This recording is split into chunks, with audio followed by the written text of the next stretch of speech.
I still remember that night, like it's stamped into my mind forever. It was past midnight, the kind of hour when the whole building goes silent, and you can hear the air vents humming like a warning.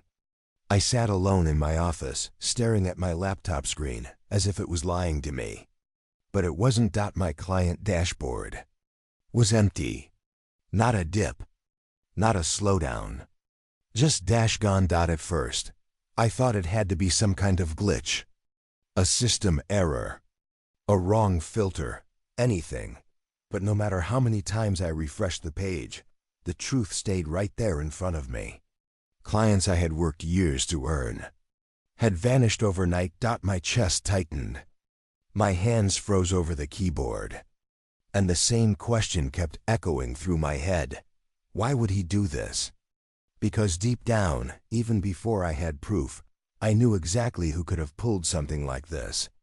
My business partner. The man I trusted. The man I built this company with. The one I believed stood beside me. Not behind me with a plan of his own. But the part that cut the deepest wasn't the missing clients. It was realizing how long he must have been preparing for this. How long had this been happening behind my back? How many conversations did he hide? How many lies did he tell with a straight face? The office felt colder the more I thought about it. Almost like the walls knew something I didn't. I leaned back in my chair, staring up at the ceiling tiles, trying to steady my breathing. I didn't want to believe it. But every part of me already knew the truth. This wasn't an accident. This was betrayal.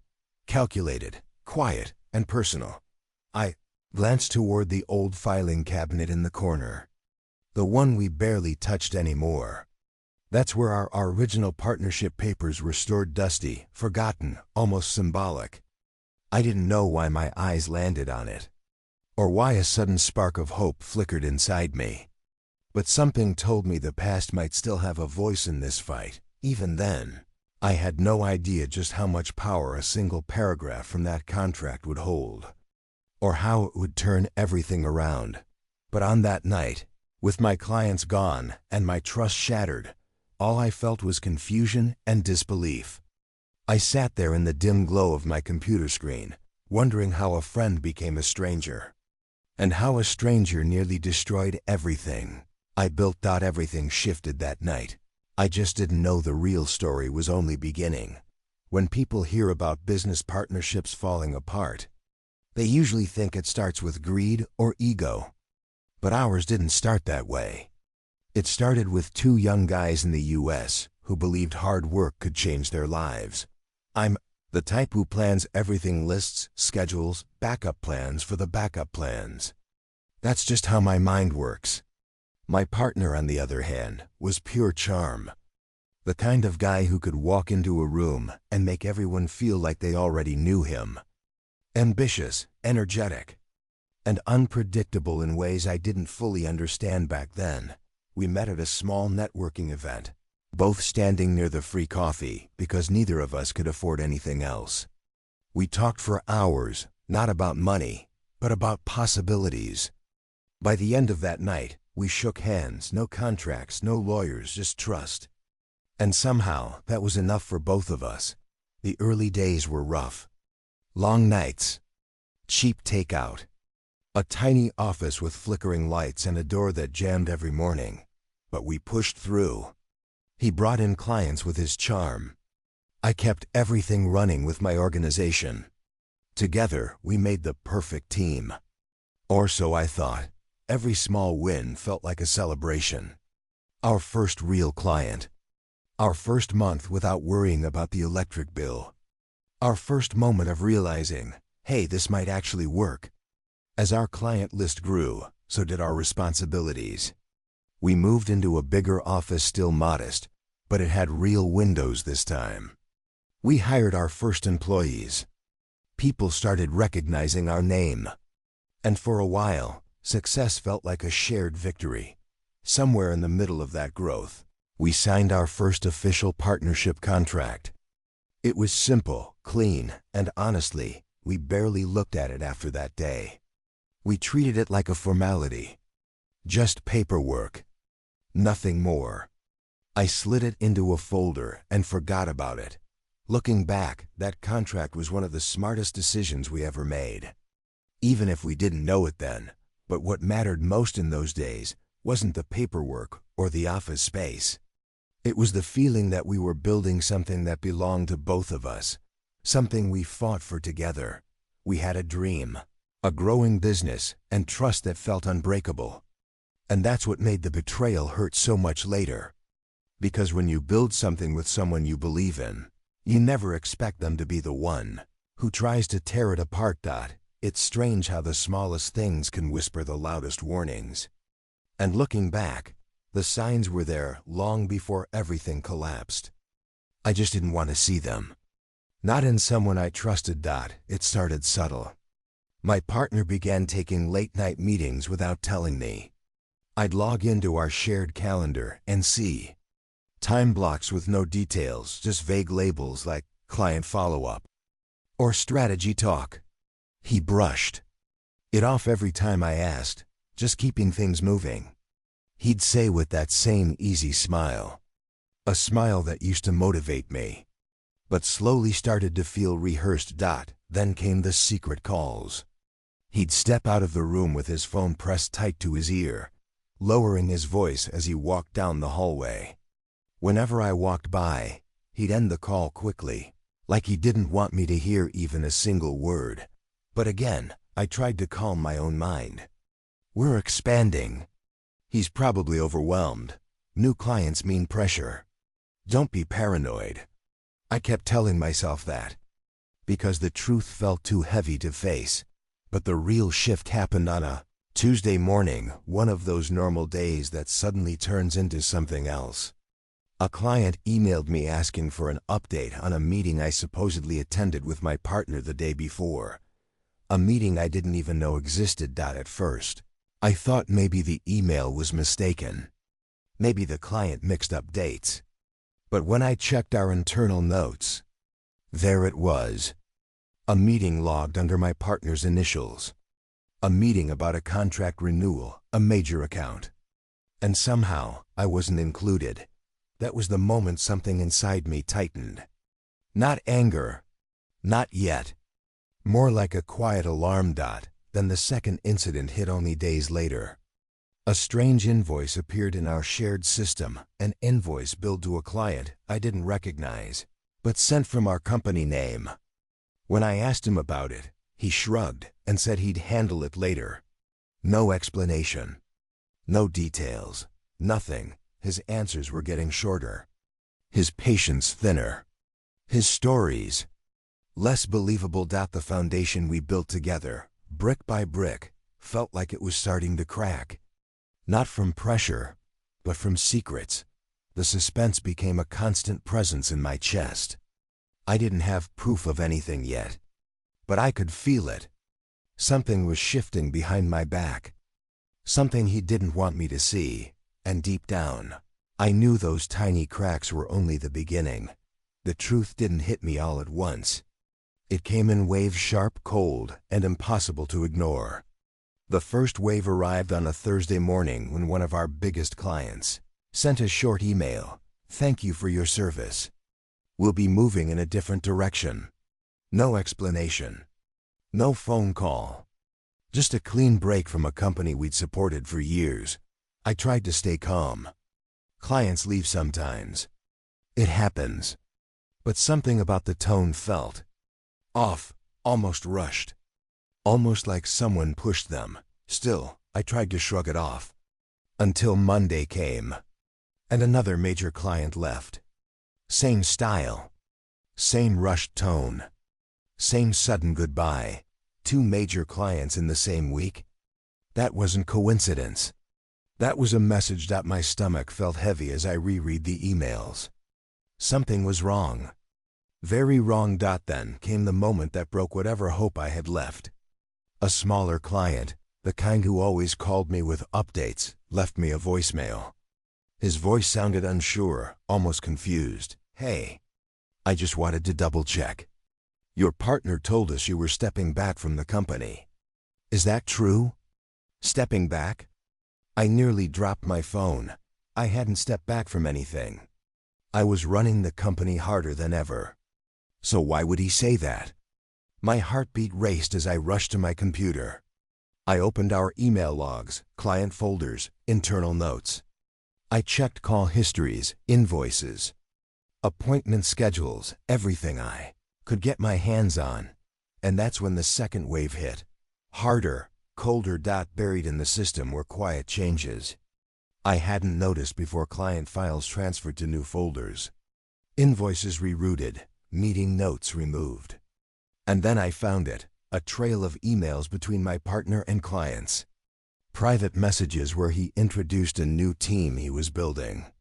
A separate company name, a different email signature, and a promise that he would handle their accounts personally because I was stepping away. He was redirecting clients behind my back, one by one, quietly, deliberately. My hands shook as I read through the messages. Anger hit first, sharp and hot. Then heartbreak, like the floor dropped out from under me. Then disbelief, because this wasn't some stranger doing this. This was the man I built everything with. I leaned back in my chair, stunned. The truth was no longer a whisper or a suspicion. It was right there in black and white. He wasn't just taking clients. He was rewriting our story. Without me. And in that moment, something inside me shifted. The pain was real, but so was the beginning of something else, the urge to fight back. I didn't plan some dramatic showdown.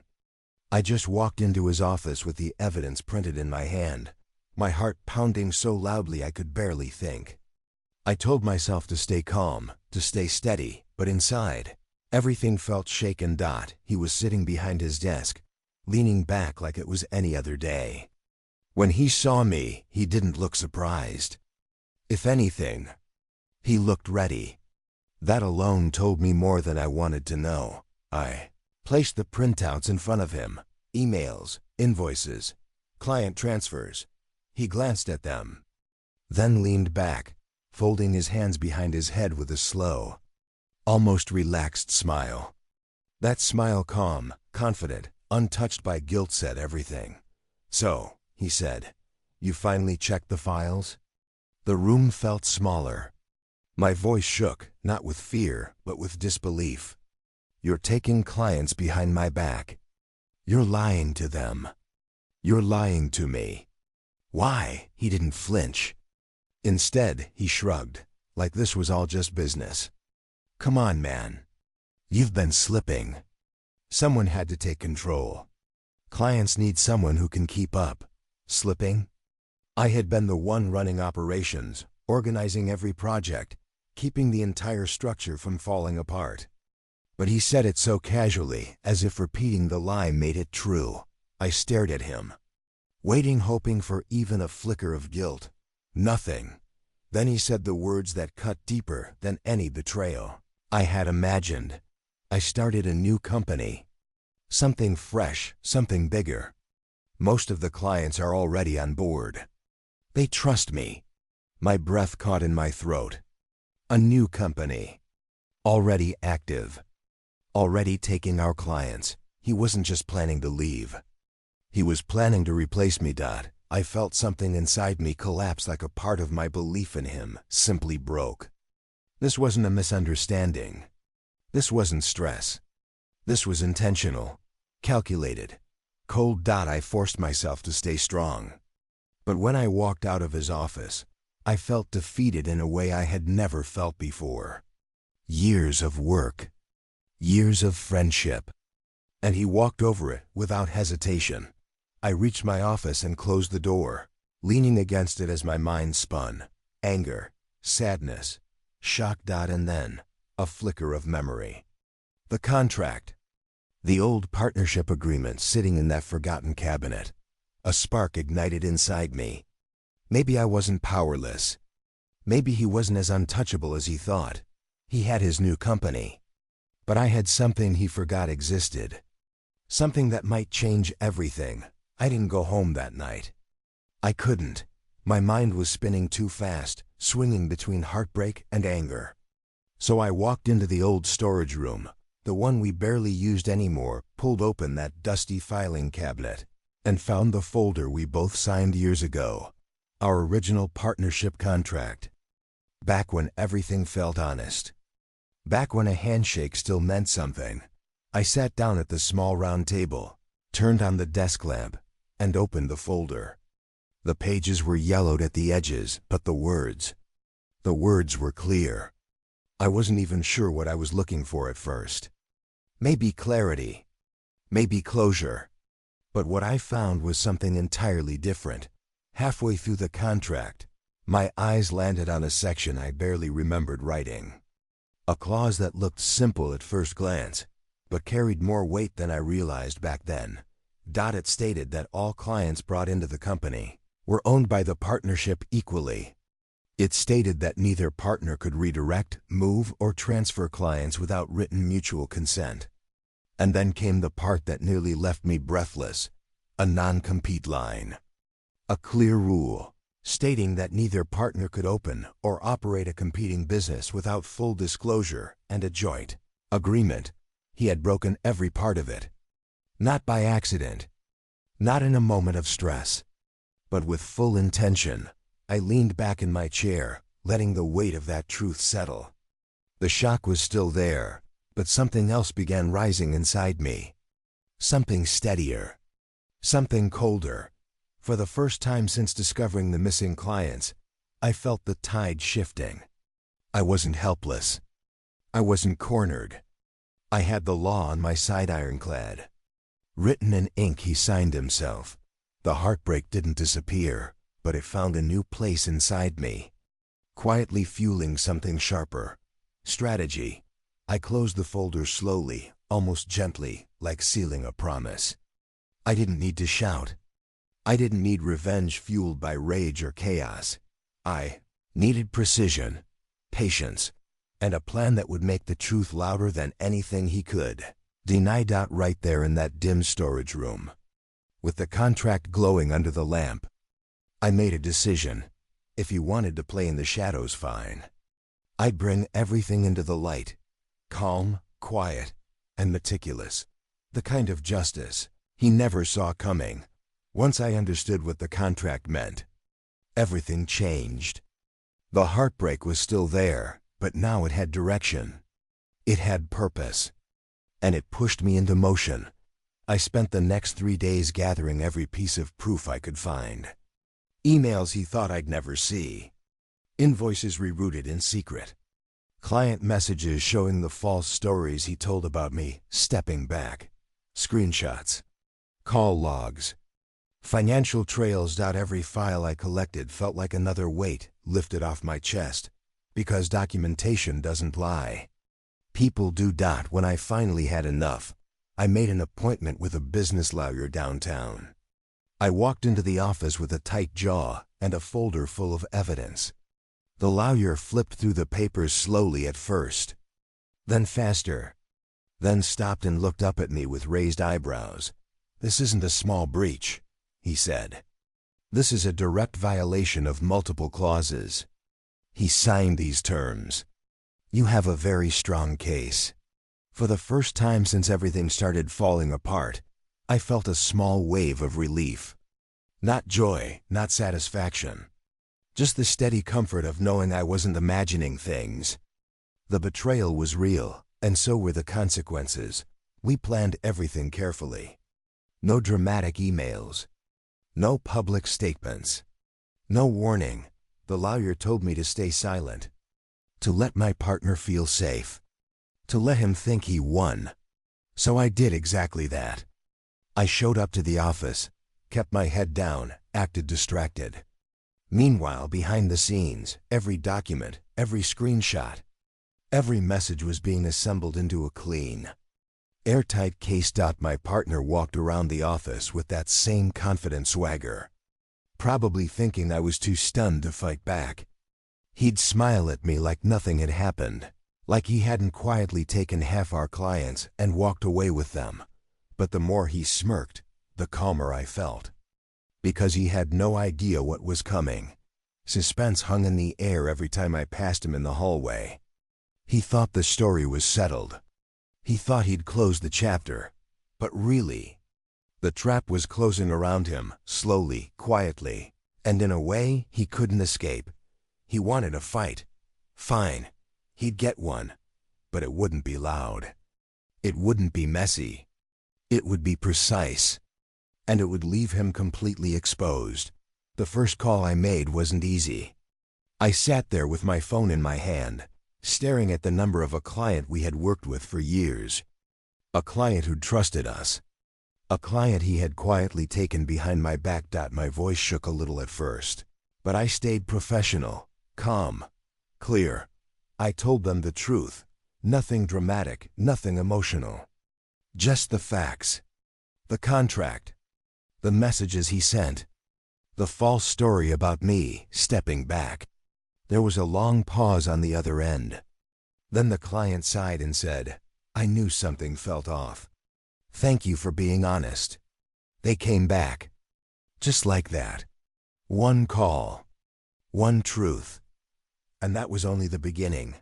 I reached out to every client he had taken. Not with anger. Not with desperation. But with clarity and respect. I explained what happened, showed them the documentation when needed, and answered every question they had with steady confidence. And you know what surprised me? Most of them felt the same way, misled, confused, uncomfortable with how he handled everything. Client after client returned. Some apologized for leaving. Some sounded frustrated they'd been caught in the middle. Some were simply relieved to work with someone who still valued transparency. Meanwhile, his new company started shaking. Projects were paused. Deadlines were missed. Team morale dropped fast because employees talk. They always do. Rumors spread through his new office like wildfire. Words like unstable, secretive, and poor leadership floated around. A business built on deception has weak walls. And his were cracking fast. Through all of this, I stayed quiet, focused, professional. I didn't brag. I didn't warn him. I didn't try to strike back publicly. I simply let the truth do what it always does, unfold. But eventually, he noticed. He noticed the silence on the phones. He noticed the canceled meetings. He noticed his new team whispering when he walked by. The day he finally realized something was wrong, he stormed into the old office looking pale, stressed, and far less confident than before. He didn't say anything to me directly, just watched me from across the room, confused and anxious. That was the moment he understood. Something big was happening. Something he didn't control. Something he couldn't stop. His victory was slipping through his fingers, and the panic in his eyes told me the turning point had arrived. The day I filed the lawsuit felt strangely calm. No shaking hands. No second guessing. Just a quiet confidence, like watching a storm move in after weeks of waiting. My lawyer and I walked into his office with every document neatly organized: emails, invoices, call logs, the contract itself. Everything lined up, clear as daylight. When the paperwork was officially submitted, I felt something shift inside me. This was it. The moment the truth stepped forward. My partner found out about the lawsuit 2 days later. He came storming into the office, holding the papers with wide, stunned eyes. He looked like someone who'd seen a ghost, pale, confused, completely thrown off. "What is this?" he demanded. His voice wasn't confident anymore. It cracked. I stayed seated, calm as ever. "It's the contract," I said. "The one you forgot about." For a long moment, he just stared at me. Then he flipped through the pages, reading the clauses he once rushed past. The non-compete. The client ownership agreement. The mutual consent requirement. Every rule he knowingly broke. He tried to argue at first. Tried to twist the story again. Tried to claim the clients chose him, that I was overreacting, that we could work something out. But this time, his words didn't stick. This time he wasn't in control. This time I had proof, undeniable, documented proof. My lawyer simply shook his head. "It's too late for negotiation," he said. "We're moving forward." And we did. In court, everything came to light. Every email he hid. Every client he redirected. Every meeting he lied about. The judge didn't even need much time. The evidence spoke clearly. My partner had violated the contract in multiple ways, each one serious. The ruling was firm. I kept full rights to every client he took. He owed compensation for the revenue he redirected. And penalties for breach of contract were added on top. I didn't smile. I didn't celebrate. But I did feel something powerful, relief. Meanwhile, his reputation took a hit that echoed far beyond the courtroom. Word spread quickly in our industry, as it always does. People whispered about the betrayal, about the lawsuit, about the downfall of someone who tried to rise the wrong way. He walked out of that courtroom looking smaller somehow, like the weight of his own choices finally settled on his shoulders. The contract he ignored was the very thing that exposed him. And justice, quiet and steady, finally arrived. I didn't expect to see him again so soon. But life has a strange way of putting unfinished stories right in front of you. It happened in the lobby of our old office building. I was leaving a meeting when the elevator doors opened. And there he was standing alone, shoulders slumped, holding a folder pressed against his chest like it was some kind of shield. The confident smile he used to wear so easily was gone. His posture wasn't sharp anymore. His eyes weren't bold. He looked tired, humbled, almost lost. For a moment, we just stared at each other. No words, no anger. Just the heavy silence of everything that had happened. Finally, he spoke. His voice was softer than I'd ever heard it. "I didn't think it would end like this," he said. "I guess I thought I could handle it without hurting anyone." I took a slow breath. There was a time when those words might have broken me all over again. But not now. Not after everything. "I never wanted to fight you," I said calmly. "All you had to do was talk to me. Tell me the truth." He looked down, unable to meet my eyes. "I thought I needed to prove something," he whispered. "I thought talent was enough." I shook my head. "Talent means nothing without trust," I replied. "You had both. You threw one of them away." He didn't argue. He didn't defend himself. He just stood there, letting the truth sink in, truth he had spent months running from. For the first time, I saw the weight of his choices written across his face. Not anger, not arrogance, just regret, a deep, quiet regret. "I'm sorry," he finally said. And in that moment, I believed he meant it. But apologies don't rebuild what was destroyed. Some chapters close because they have to. I nodded, not out of forgiveness, but out of acceptance. "It's done now," I said. "We go our separate ways. I wish you fairness in whatever you do next. But this is where our story ends."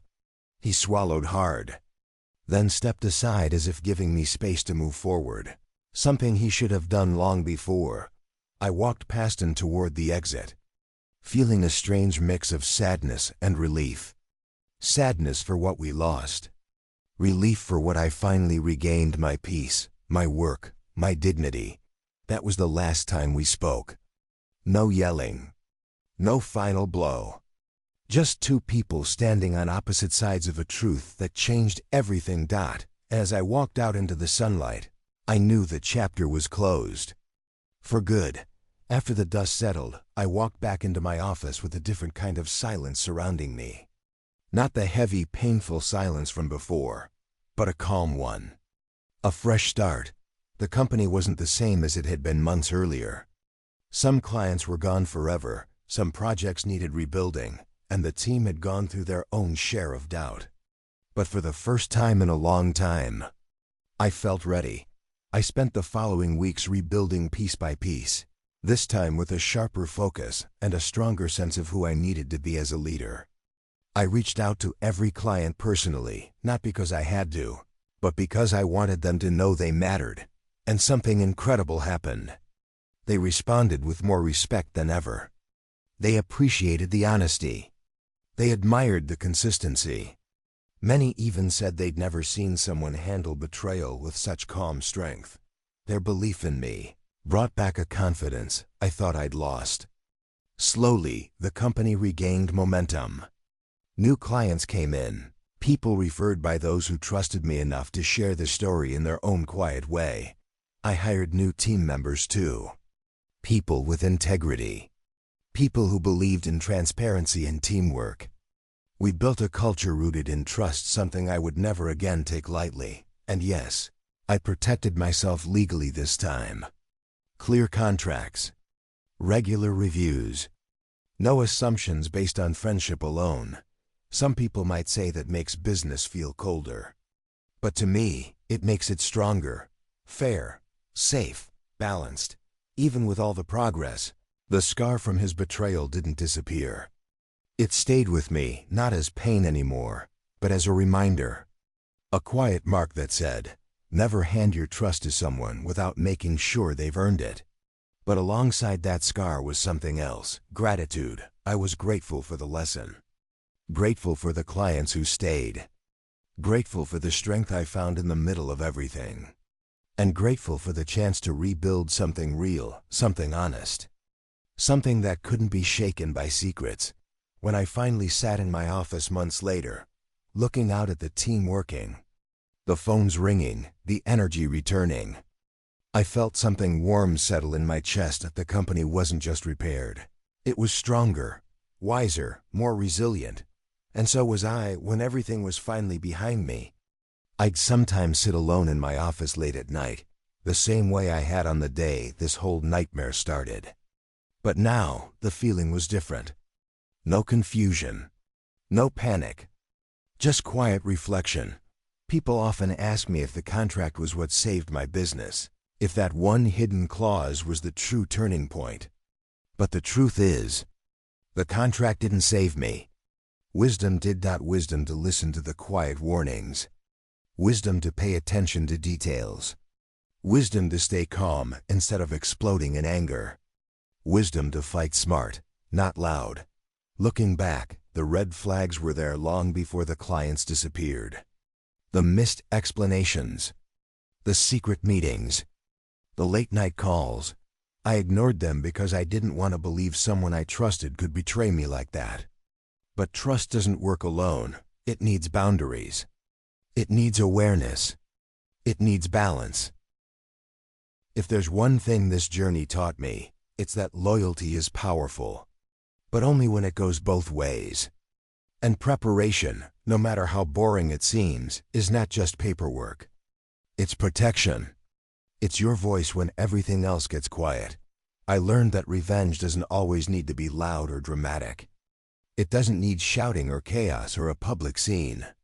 Sometimes, the quiet truth is enough. The truth revealed itself slowly, patiently, and undeniably.